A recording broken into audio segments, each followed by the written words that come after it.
aceitação, né? Então, hoje, a gente estudou, né, na aula passada a questão da proteção contratual na relação consumerista, e hoje a gente vai entender um pouquinho como é que esse contrato de consumo ele se forma, né, e como é que se dá a rescisão. Na formação do contrato de consumo, né, quando a gente for falar em oferta, é muito importante que a gente entenda a questão da publicidade, certo? Ela interfere muito, existem regras específicas. Eu não quero adentrar hoje na publicidade, tá? Vou falar um pouquinho de oferta e rescisão, porque eu convidei a professora Mariana Libonati, porque ela é mestre em marketing publicitário, né? Marketing de consumo. Aí ela vai poder trabalhar melhor com a gente essa questão. Aí eu só estou esperando ela confirmar qual é o dia para a gente ter essa aula aí junto com ela. Eu acho que a aula fica um pouco mais dinâmica, né? Já que ela é mestre em marketing na relação consumerista. Tá? Veja, na questão da formação desse contrato, a gente saiu, eu expliquei para vocês que o contrato de consumo ele, na maioria das vezes, ele é um contrato, né, de adesão, né, mas a gente sabe que é preciso aceitar esse contrato de adesão, né? Então, a gente sabe que o contrato, inclusive o contrato civil, ele se processa, né, a partir da oferta e da aceitação. Mas, né, a gente sabe que essa oferta e essa aceitação, na verdade, né, ela não vai ser igual em todas as espécies de contrato, principalmente quando a gente está tratando aí de agora um contrato onde uma das partes é vulnerável, né? Então, a gente também vai destacar uma mudança de aceitação e oferta entre os contratos que exigem uma solenidade e os que não exigem solenidade, né? Sendo que os contratos solenes, a oferta e aceitação, são momentos prévios e pressupostos da celebração do contrato, né? E o contrato não solene, a oferta e aceitação são procedimentos sucessivos e dependentes um do outro. Tá? Então, adentrando aqui um pouco no contrato de consumo, né? Sobretudo em se tratando do contrato de adesão, como a gente fala, né? Pode ocorrer que uma mera manifestação tácita do consumidor ela caracterize a aceitação do contrato de consumo, né? Já que aí seria a mera adesão, certo? Existem algumas condições gerais, né, de proposta e aceitação estabelecida em alguns contratos de consumo, né? O comportamento concludente, a questão fática, né, caracteriza a aceitação do consumidor, né? A utilização do produto ou do serviço, apertar um botão, né, ou acionar um dispositivo, certo? A formalização via internet, pelo simples ato, né, de clicar, então ali, aquele botãozinho que eu estou clicando, ela pode indicar, né, uma aceitação. Então, algumas destas situações, né, a gente está diante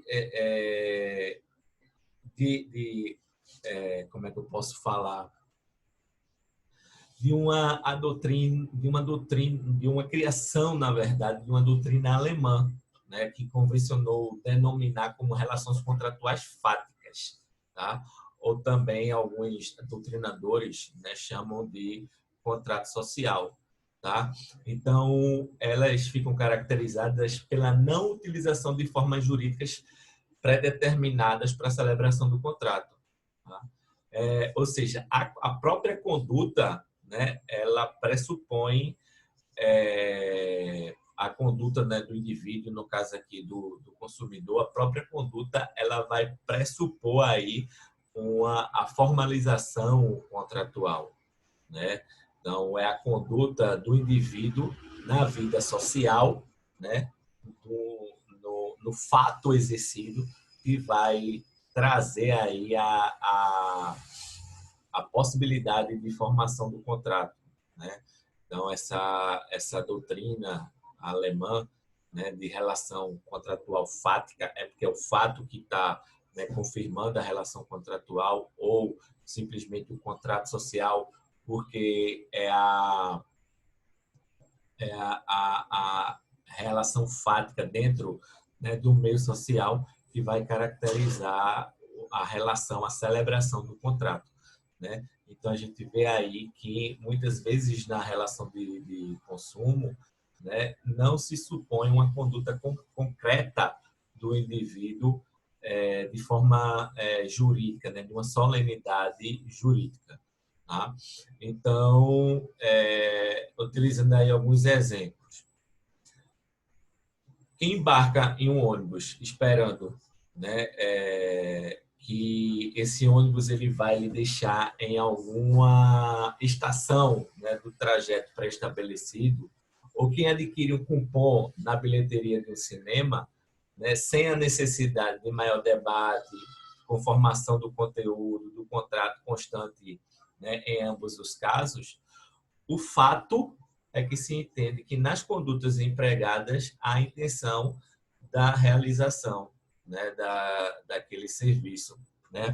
Ou seja, no primeiro contrato a gente tem um contrato de transporte, né, e no segundo um contrato de audiência de um filme, sem ser necessário uma solenidade específica, um debate específico a respeito das cláusulas contratuais.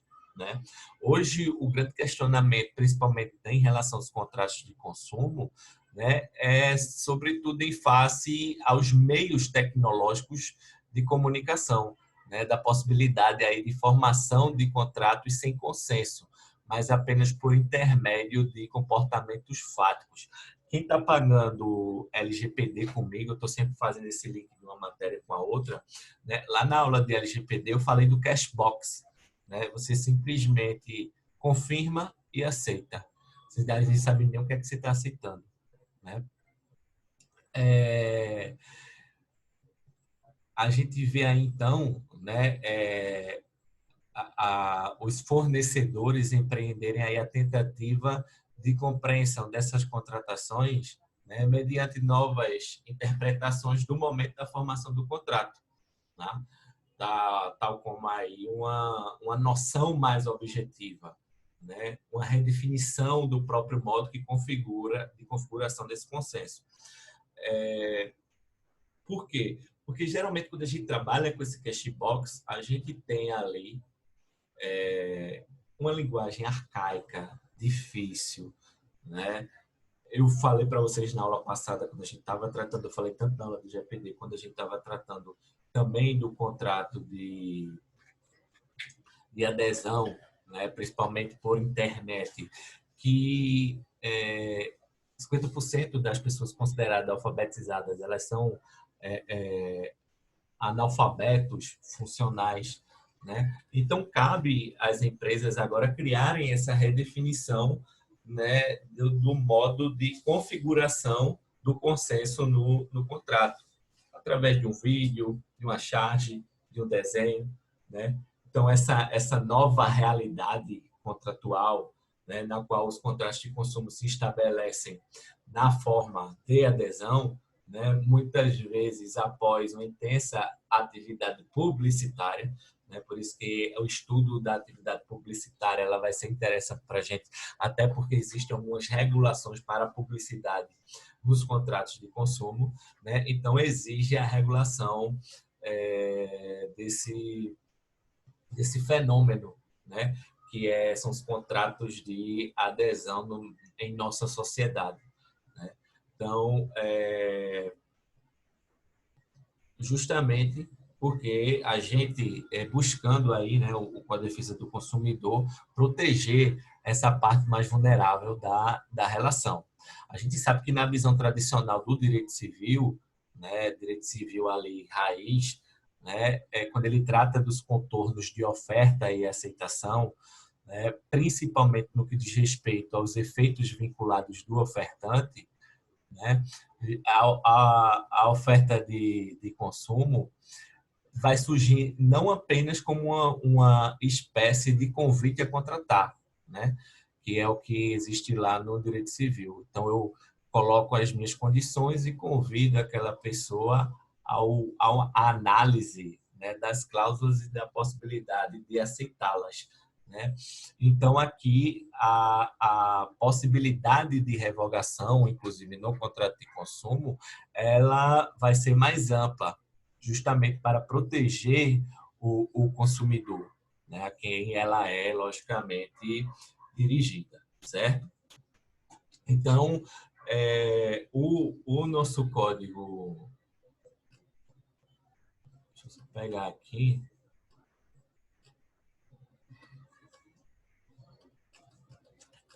o nosso código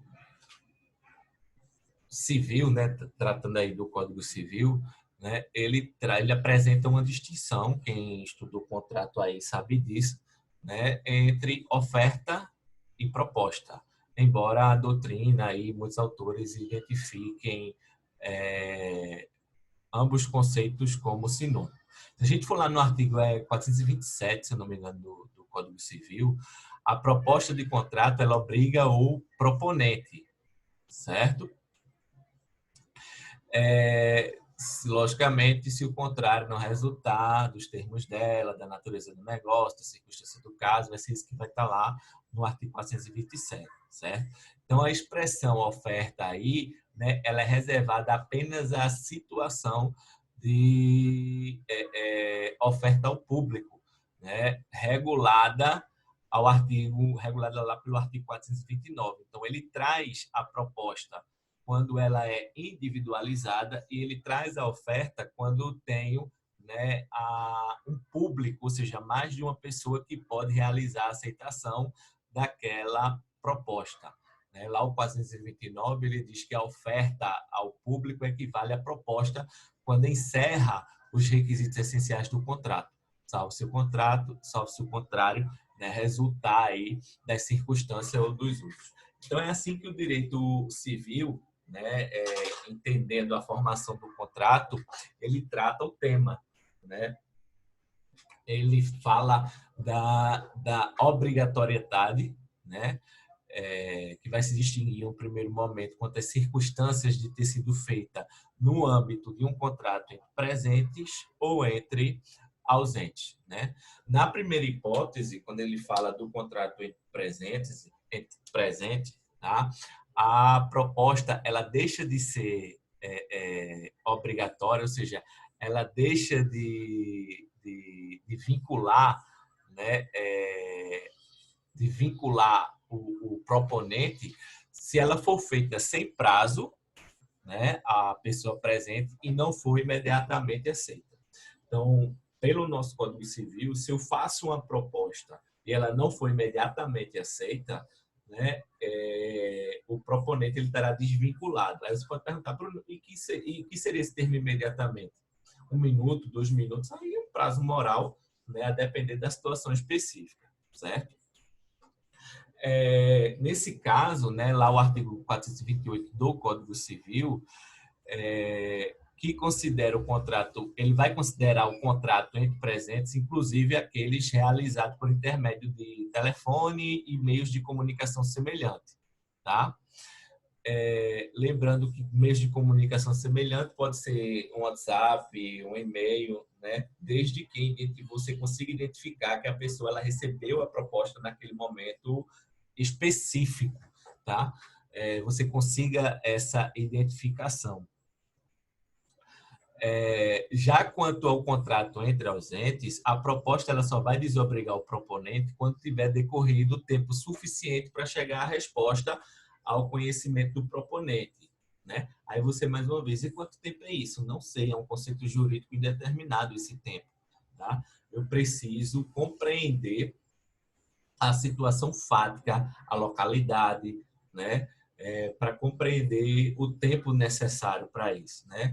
E ela também vai ser considerada aí, ela vai desobrigar o proponente, né? Quando feita entre ausentes, se feita a termo, né? A um prazo, e a aceitação não tiver sido expedida no prazo determinado, tá? veja que não é chegar ao conhecimento do proponente lá no Código Civil, né? Ela precisa ser expedida no prazo concedido pelo proponente, certo? Já no tocante à oferta ao público, né, ela apenas obriga o proponente quando ela encerra os requisitos essenciais do contrato, né? Essa exigência, embora ela obedeça uma lógica contratual do direito civil tradicional, né, naturalmente, ela não vai parecer adequada à realidade dos contratos de massa, tá? Até porque não é o que a gente tem muito visto no fenômeno da publicidade, na linguagem fluida da publicidade, né? Que muitas vezes traz um duplo sentido. Né? A gente, às vezes, verifica uma publicidade, entende uma coisa e quando a gente vai consultar o fornecedor, é outra coisa totalmente diferente, né? Um duplo sentido. Então, muitas vezes, né, na publicidade atual, né, no nosso tempo atual, moderno, de publicização e marketing, né, a gente não tem uma precisão, né, um caráter determinável, inerente à noção da proposta contratual quando ela é feita ao público, né? Então, nos contratos de consumo, a definição de oferta, ela não mais exige essa determinação de um ato específico com informações precisas de todos os elementos essenciais do contrato, né? Então, considerando o modo em que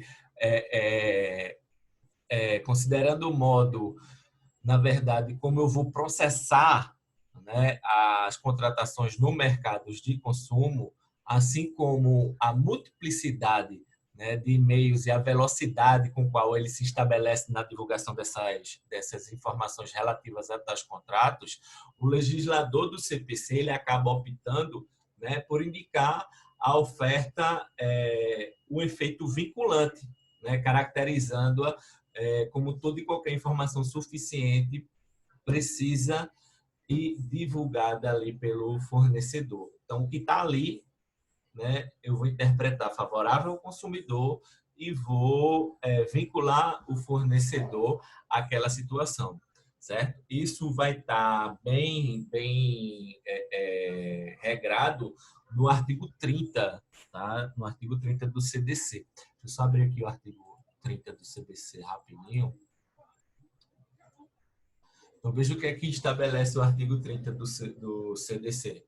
Toda informação ou publicidade suficiente, toda informação ou publicidade suficientemente precisa, veiculada por qualquer forma ou meio de comunicação com relação a produtos ou serviços oferecidos ou apresentados, obriga o fornecedor que o fizer veicular ou dela se utilizar e integra o contrato que vier a ser celebrado, né? Então, assim, ele não traz, não há necessidade, né, de finalizar todos os requisitos de ofertas como a gente vê lá no Código Civil, né? Até porque não é o que acontece realmente de fato nas ofertas através de publicidade, né? Então, já no direito civil, justamente essa oferta ao público, né, a natureza da oferta, né, ela causa um enorme debate doutrinário, né, para verificar aí a importância ou não do elemento vontade na determinação do seu conteúdo, né? O que vem dominando, né, o que vem predominando aí, o que parece predominar, é que sua determinação como espécie de negócio jurídico unilateral, tá? Veja, negócio jurídico unilateral, tá? Então, eu preparo o negócio e você vai aderir ou não, tá? Ele não é um contrato unilateral. Lembram da diferença de negócio jurídico unilateral e contrato unilateral? O negócio jurídico unilateral é aquele que, né, a manifestação de vontade para formalização, ele é de apenas uma pessoa. Então, alguns doutrinadores do direito civil entendem que a oferta é isso, tá? Então, a oferta ele seria um negócio unilateral. A partir do momento da aceitação da oferta, aí eu teria a bilaterização, né, do negócio e a formação do contrato, porque o contrato ele é negócio jurídico bilateral por essência. Tá? Já o contrato unilateral é aquele que tem a bilateralidade de vontade, mas prestações a serem cumpridas apenas por uma das partes. Tá?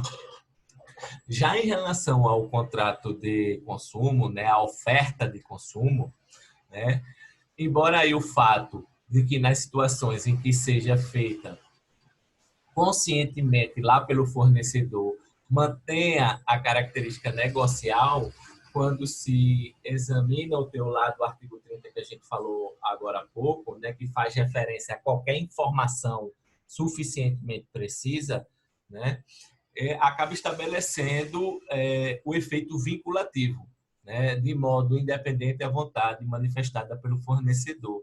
Ou seja, eu não preciso fazer uma análise profunda da vontade manifestada pelo fornecedor.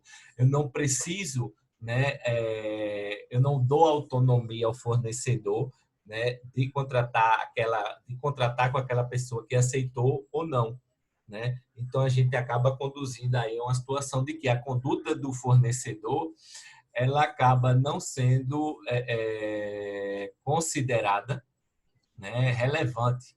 Ela não é tão importante, certo? Então, é suficiente apenas, eu vou considerar a vontade dele, tá? Até o limite da informação por ele publicizada, certo? A importância do contrato de consumo, né, é o resultado, certo? É o que consiste na geração da divulgação da informação ou da publicidade, logicamente, publicidade que deve ser precisa, né? Aí no que se aproxima fortemente da categoria aí do ato fato jurídico, né? Ou do contato social, certo? Então, a atuação do anunciante ela está voltada para o incremento do seu negócio, mas ele não sabe se esse negócio jurídico vai ser formado ou não, tá? Então, não há como considerar que tendo a oferta ou informação, a qualidade que despertem a confiança do consumidor, a possibilidade do fornecedor alegar um possível erro ou equívoco na formulação daquela proposta. Tá? Então, veja que não há relevância no elemento volitivo, no elemento vontade. Né? E é por isso, inclusive, né, que não há essa relevância do elemento volitivo, vontade do fornecedor na proposta, quando ele publiciza, né, a informação sobre um produto ou serviço, tá? É que o erro ou o equívoco na sua formulação, né, não vai poder ser alegado, ou seja, aquele defeito, o vício do defeito, né, o vício, defeito do negócio jurídico, erro, ele não vai poder ser alegado pelo fornecedor, certo? Justamente por descaber aí a irrelevância do elemento volitivo, né? Então a gente não tem como falar aí em espécie de defeito de vontade do fornecedor, né? Quando ele traz informações de publicização de um produto ou de um objeto. Se ele publiciza um produto ou um objeto, ele está vinculado àquilo. Tá? Então, ele não pode incrementar depois a proposta, certo? Ou seja, não cabe a parte chegar lá para rediscutir e ele incrementar a proposta, né?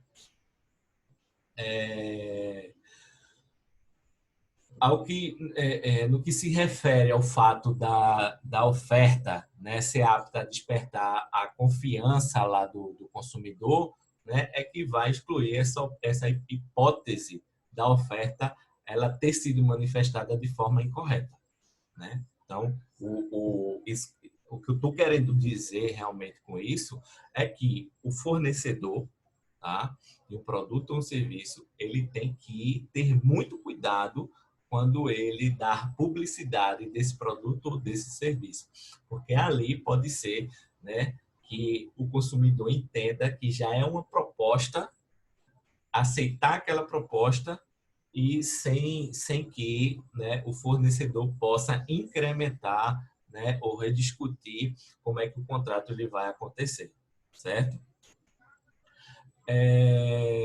Então, mas a gente vê que lá também, lá no artigo 30 do CDC, que a gente acabou de ler, né, ele acaba reconhecendo duas situações de diferente natureza, tá? Mas para as quais a gente vai determina o mesmo efeito, que é o quê? O efeito vinculativo do fornecedor, certo? Então, nesse artigo, só o garganta está secando aqui.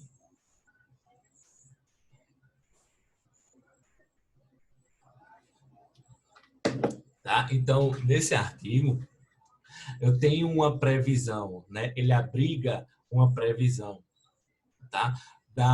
Tanto da oferta de consumo propriamente dita, tá? Quanto a publicidade, né? Que poderá ou não ser integrada a uma oferta de consumo, tá? Então, no primeiro caso, em geral, se reconhece o negócio jurídico unilateral, né? É, uma vez que pertence aí a decisão ao fornecedor de determinar o conteúdo, certo?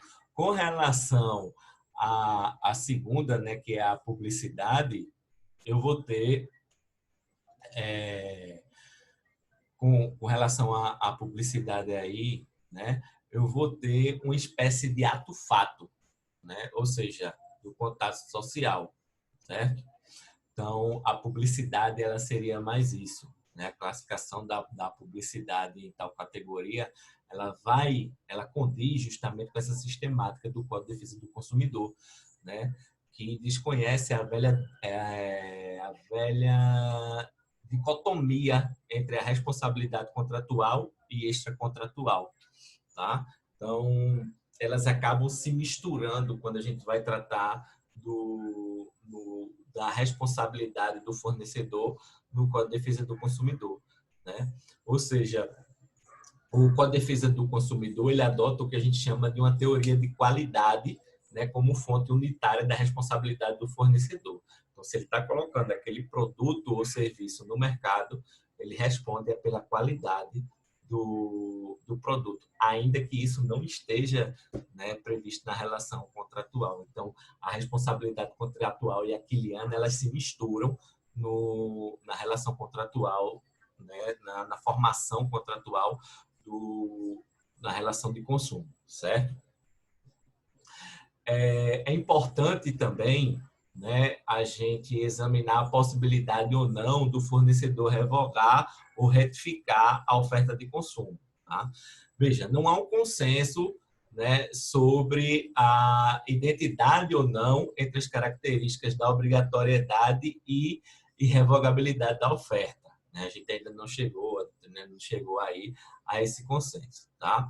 Ora, o fato de ser obrigatória não significa, né, que a oferta ela seja irrevogável, tá? De fato, tanto em relação aos contratos civis quanto aos contratos de consumo, a gente a gente não pode reconhecer, né, a hipótese de supressão da possibilidade de revogação da oferta, tá? Então, nos casos da oferta de consumo, né, seria aí muito gravoso para o fornecedor, né, mesmo aí tendo uma falta de previsão legal específica, não admitir a possibilidade de revogação de uma oferta, né? Então, manter aquela oferta o que há de eterno, já que ele publicizou, certo? Ou mesmo, né, em certos casos, a retificação da oferta. Tá? Então, na prática, a gente vê um limite aos efeitos da revogação, que se traduz aí na proteção de confiança legítima ao consumidor, né?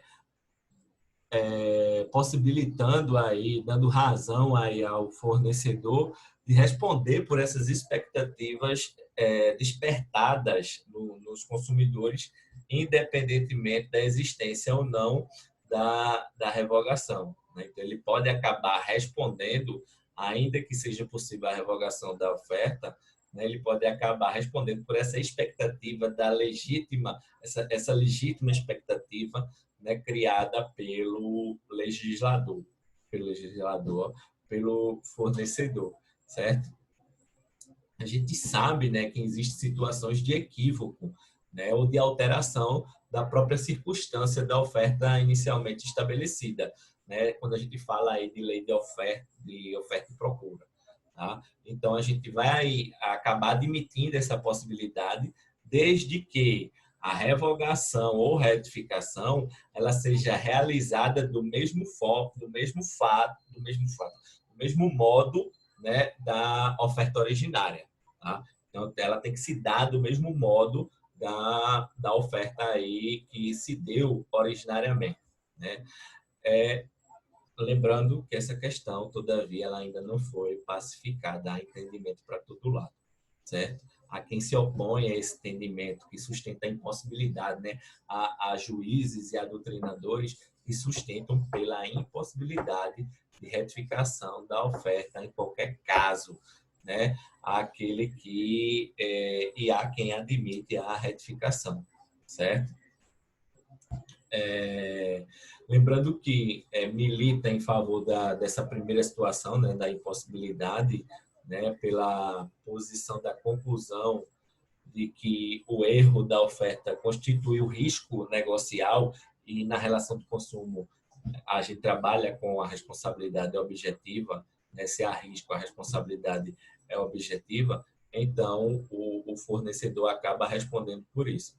Já em favor de quem milita pela segunda posição, né, de que é possível a retificação, essas pessoas entendem, né, que a finalidade da oferta é a proteção da expectativa legítima do consumidor, de modo que, né, quando a gente verifica ali um erro grosseiro, não há como se criar uma legítima expectativa, né? Não há como resultar uma expectativa legítima, certo? Seria aí nesse caso estaria a possibilidade de retificação, certo? Em qualquer caso, contudo, o que se pretende é proteger o consumidor de boa-fé, né? Lembrando que já há uma presunção que todo consumidor ele estaria, talvez, aí de boa-fé, né, em relação à sua capacidade de perceber o equívoco, né, que marca ali a oferta, certo? Deixa eu ver essa hora aqui para a gente ir seguindo, para ver para onde é que eu vou seguir agora.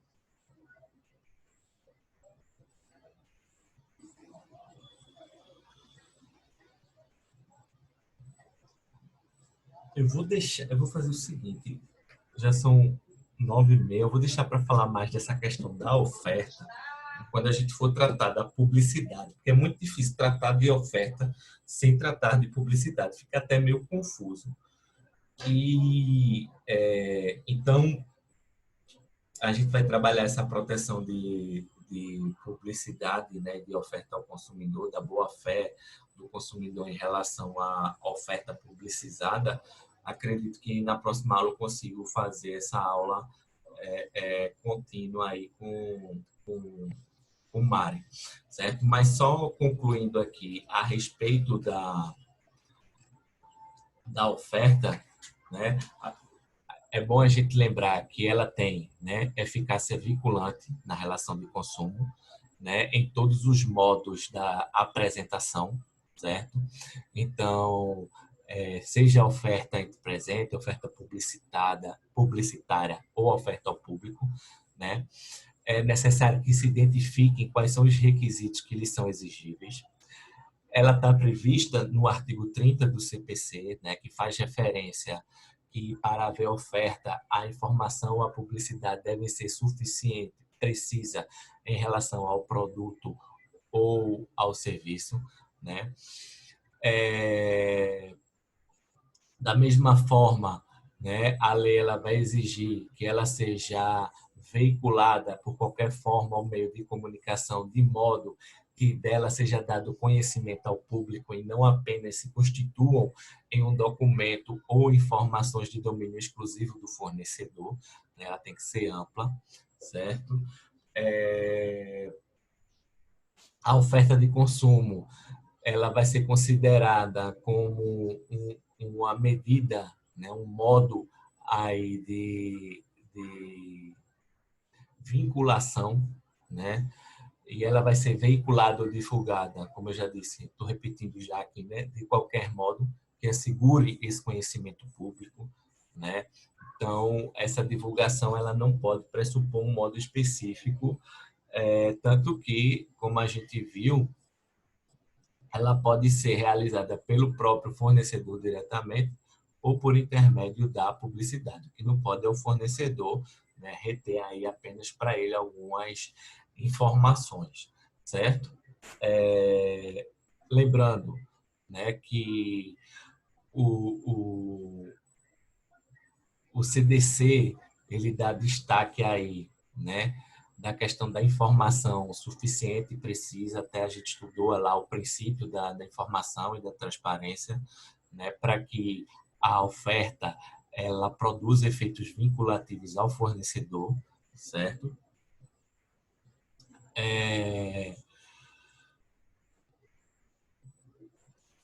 Se eu ver se teria mais alguma coisa a respeito da oferta, só da oferta e não da publicidade.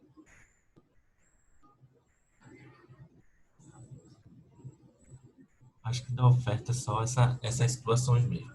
Aí, quando a gente for estudar a publicidade, né, a gente vai trabalhar um pouco mais aí a questão, né, da oferta, porque existem regras bem específicas para a publicidade. Tá? E a rescisão do contrato, né? Veja, a rescisão do contrato de consumo, né, é aquilo que parece mais difícil, né? Para a gente formar o contrato é mais fácil, né? Às vezes é tratada ali na loja, né, como um imperador, um deus para que o contrato seja formado. Agora, quando a gente fala de resolução, as coisas mudam, tá? Veja, o direito à resolução do contrato, indicado no CDC como rescisão contratual, né? Lá vai estar escrito rescisão contratual, tá? Ele é estabelecido como consequência do descumprimento da oferta, certo? Então, o descumprimento da oferta, ele vai gerar o direito à rescisão contratual. Então, veja que ele decorre diretamente do princípio da vinculação da oferta e da publicidade, tá? Em toda a ideia de vinculação há sempre um sentido negativo, né? Um sentido negativo implícito, na verdade, né? Que importa em o não fazer. É o que a gente chama lá no direito civil, né? Da resolução, que todo contrato ele traz uma resolução tácita, né? Pelo não cumprimento obrigacional, certo? Então, o não fazer, né? Então, fica caracterizada aí não apenas por cumprir com o que está vinculado, tá? Mas de cumprir somente aquilo que está vinculado. Certo? Então, a gente vê desse modo um dever de abster-se de inovar nos termos do contrato em tudo aquilo que as novas disposições sejam contraditórias ou conflitantes com o termo da oferta, né, da oferta apresentada ou da publicidade promovida, né, originariamente aí pelo fornecedor. Então, o direito de rescindir o contrato, nesse sentido, nasce justamente originariamente pelo fornecedor. Né? Por quê? Pelo fornecedor. Justamente porque ele acaba dando, nesse não cumprimento, ou na modificação do cumprimento, tá? Como eu expliquei, então não é só o não cumprimento, mas a modificação do cumprimento, ele acaba dando a possibilidade do consumidor de desconstituir o vínculo contratual previamente estabelecido. né, uma vez caracterizado o descumprimento, seja integral ou seja a modificação, né, a alteração unilateral do contrato, que não pode ocorrer. Então, se houve alteração, se houve, vai haver, né, então a gente tem que entender aí como não se apegar apenas à ideia, né, do não fazer, mas também de mudar, né, aquilo que foi previamente vinculado entre as partes de forma unilateral. Então, ocorrendo qualquer dessas duas situações, é possível aí a rescisão contratual pelo consumidor, certo? Em certo sentido, isso acaba reconduzindo a situação original anterior à contratação, né, pelo qual o consumidor é possível rescindir os efeitos da sua aceitação, né, e logo a constituição do contrato, né, desde que, lógico, demonstre que o fornecedor ele descumpriu com os termos da oferta. Tá? O exercício do direito de rescisão do contrato pelo consumidor ele não vai afastar a possibilidade, né, de postular uma possível indenização, tá? Na hipótese em que, em face do inadimplemento do fornecedor, logicamente tenha causado danos aí ao consumidor, certo? A gente também deve destacar, gente, que o direito à rescisão é uma espécie de direito formativo extintivo do consumidor, certo? Então, não compete ao fornecedor examinar qual a situação, né, que lhe é mais conveniente. Tá? Então, por exemplo, a simples rescisão, ao invés do cumprimento específico da obrigação. Né? Então, não, ok, eu vou fazer, eu voltei atrás, eu vou fazer do jeito que a gente tinha acertado no começo. Não cabe mais a ele, certo? É um direito, né, exclusivo aí do consumidor, certo?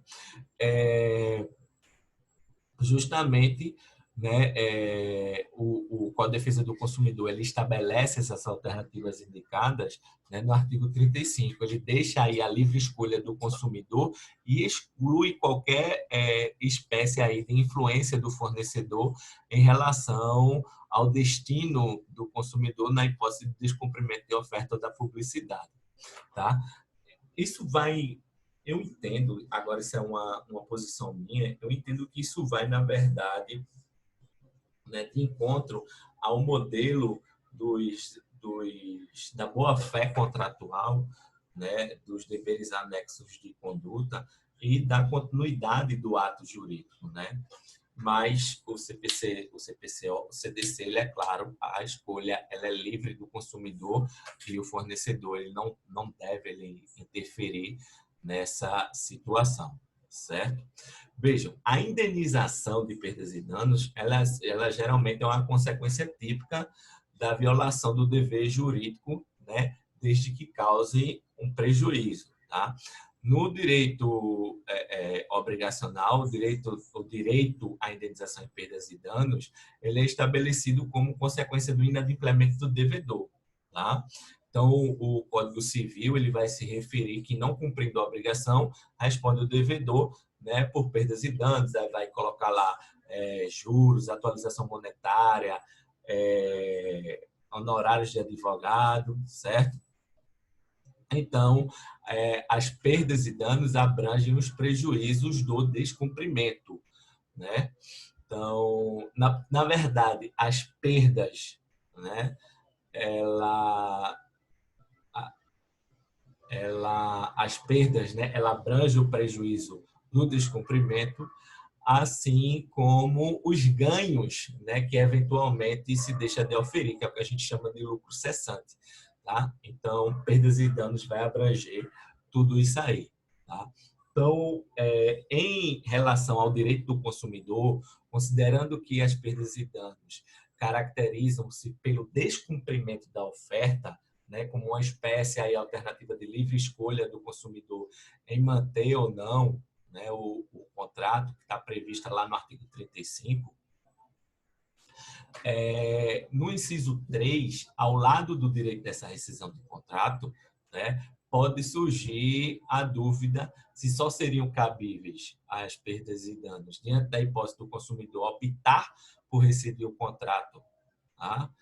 E eventual dúvida nesse sentido, ela é fulminada pelo artigo 6º, inciso 6, que a gente estudou também, né? Ao estabelecer como direito básico do consumidor a efetiva reparação em perdas e danos. Então, veja, ainda que, né, o consumidor ele opte em manter o contrato, tá? Ele pode pleitear as perdas e danos em virtude da alteração do cumprimento contratual, certo? Uma vez eu estava demandando, trazendo aqui uma questão prática, uma vez eu estava demandando contra uma companhia aérea, o cliente pediu para a gente demandar, porque houve alteração, né, do voo, da data do voo. Isso causou alguns prejuízos para ele, né? De ordem econômica, de ordem patrimonial, porque ele teve que aumentar algumas diárias, né? E a sentença do juiz, o juiz esqueceu, né, de aplicar o artigo 6º, inciso 6 do CDC e aplicou a literalidade do artigo 35, né? Que como ele não optou em recidir, ele não teria direito às perdas e danos. Logicamente, a gente apresentou recurso, né, dessa situação. Então, não é porque ele optou em continuar com o contrato que ele não teve prejuízo, né? Ele acabou tendo prejuízo, certo? Então, a proteção pessoal e patrimonial do consumidor, ela deve ser integral, tá? Ele tem a autonomia em relação às hipóteses de cumprimento retardado da obrigação, mediante a utilização das alternativas lá do artigo 35, e mesmo em relação à decisão que resolveu o contrato, né, ou, né, realizá-lo de forma diferente, ele vai poder requerer aí, ele não perde o direito à reparação, né, em eventuais perdas e danos, tá? É possível aí, desde que, logicamente, o dano ele exista, certo? No caso de descumprimento da oferta, né, poderá surgir a mera violação do dever pelo fornecedor, tá? E a mera violação do dever pelo fornecedor, a indenização tem como pressuposto apenas a existência, né, de danos que tenham sido causados por este ilícito específico, tá? Eventual entendimento do fornecedor às alternativas determinadas pelo consumidor de descumprimento específico posterior, certo? Ou de substituição por produto ou serviço equivalente, não vai exonerar ele do dever de indenizar, né? Embora certamente isso atenue o valor, né, dos danos, certo? Mas ele não vai restringir a possibilidade do dever de indenizar, tá?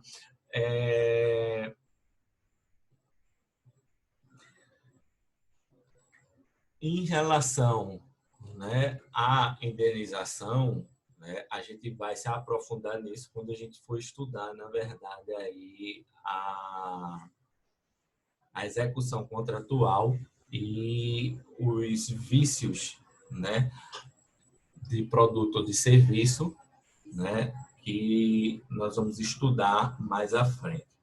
Em relação a essas regras específicas da possibilidade de rescisão e das regras básicas de oferta, vocês tiveram alguma dúvida?